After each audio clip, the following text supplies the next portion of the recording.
This is the 10th State of the Nation address by our President, Jacob Zuma. President Jacob Zuma has approved the deployment of 440 South Africa's president's annual address to Parliament interrupted once again by fighting on the floor. Bringing the army into this place, the police, and ultimately taking the media away. When South African President Jacob Zuma delivered his annual State of the Nation address to Parliament February 9th, the force of his political argument was backed by a show of force.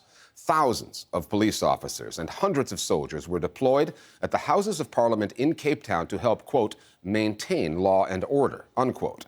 One of the country's main opposition groups, the Economic Freedom Fighters, has taken to hijacking this event to heckle and harangue the president live on television. President Zuma's yearly speech, along with the accompanying opposition theatrics, is one of the few times that the president is depicted in a less than flattering light on the state-owned TV network, the SABC. The SABC is a story in itself. The findings of a parliamentary committee set up to investigate the channel have been damning on issues such as political interference from the Zuma government, financial mismanagement, and much more. With the fireworks in Parliament and the state-owned broadcaster under investigation, we're going to look at the state of the South African media. Our starting point this week is Cape Town.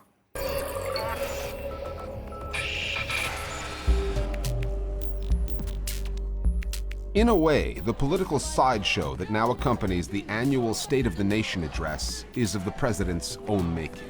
Because Jacob Zuma moved the speech from its traditional Friday morning slot to 7 p.m., taking South African politics into prime time in search of larger TV audiences.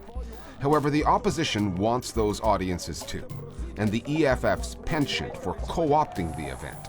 An incorrigible man, rotten to the core. Upstaging the president with its parliamentary antics. I am speaking. Please take your seat. Has now been met with an unprecedented show of security that affects the news coverage in and around the Houses of Parliament. We're not used to that. Parliament has always been a parliament of the people, from the era of Nelson Mandela to the presidents who came after him, and then now the use of the soldiers. And it's really intimidating when you see people with big guns and walking around the red carpet. It's very difficult to do your job in a case like that where you can't walk around freely. So my editor, for example, tried to get out of the media bay in Parliament to follow the economic freedom fighters out to see where the security was taking them, but he and many other journalists were blocked from doing so. They were told that they could not move freely. My other colleagues were outside the House, and they were trying to get pictures of the members of Parliament that were being forcibly removed, and they were prevented from doing so. So this has been a very worrying development. It's something that's never happened before. The EFF members of Parliament, they know how this game works and they control it. We're not going to be intimidated by soldiers, by police. After about an hour or so, they get themselves thrown out.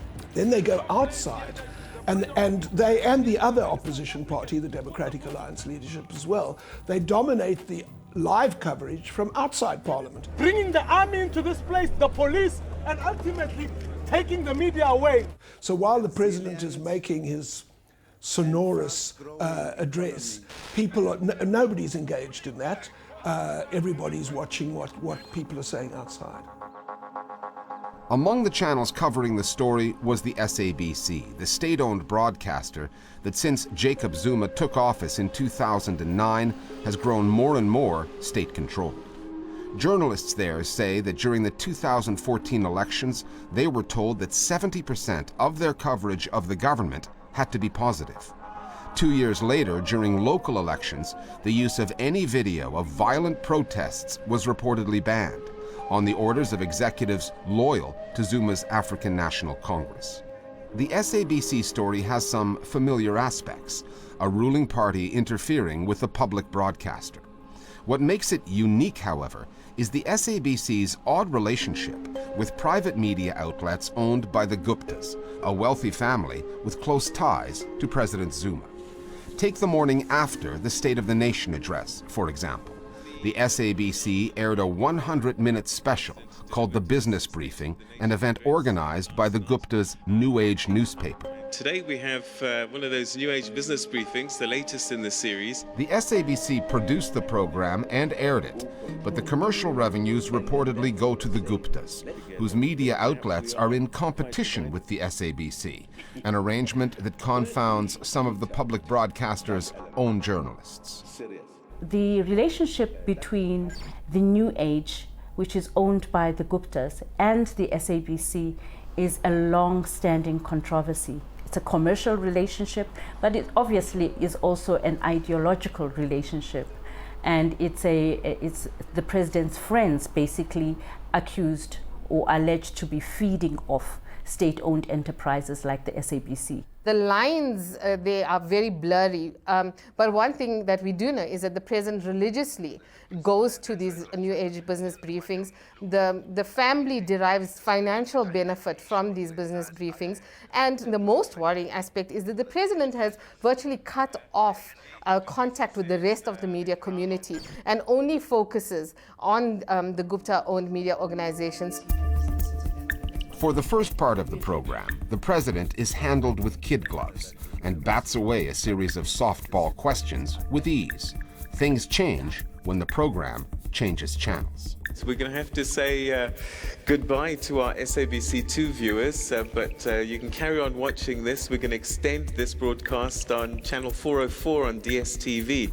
After that switch from one of the SABC's main terrestrial channels to a pay TV channel which far fewer voters watch, the same interviewer, Peter Ndoro, asks much tougher questions, including one on calls for a public inquiry into the Zuma government's alleged misuse of state institutions. Is this something that you're prioritizing this year? That it didn't come through the first half, it means that the people missed out on quite an important question that came quite late in the show.